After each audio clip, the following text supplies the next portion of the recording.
శివాలయానికి ప్రదక్షిణం చేస్తే ఒక్క మారు చేస్తే చాలు, 3 మార్లు చేస్తే విశేషం. ఎందుకని 3 మాటలు?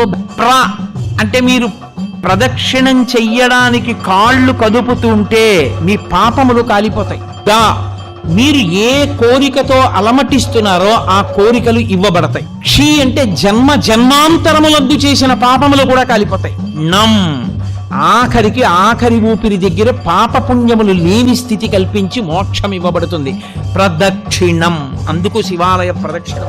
కాబట్టి ప్రదక్షిణం 3 మార్లు చేస్తారు. ఎందుకు 3 మార్లు చేయడం అంటే, నేను ఈషణత్రయాన్ని విడిచిపెట్టగలిగిన శక్తిని నాకు ఈషణత్రయము అంటే ప్రధానమైనటువంటివి ధనేష, దారేష, పుత్రేష. ధనేష డబ్బు మీద వ్యామోహం వదలదు, దారేష భార్య మీద వ్యామోహం వదలదు, పుత్రేష కొడుకు మీద వ్యామోహం వదలదు. ఈశ్వర, ఈ వ్యామోహాలన్నీ వెంట పెట్టుకుని ఏం పొందుతాను అని కోరుకుని తిరిగితే 3 మార్లు దాని చేత ఈషణత్రయాన్ని తీసేస్తాడు. తీసేసిన తర్వాత బలిమంటపం దగ్గరికి రావాలి.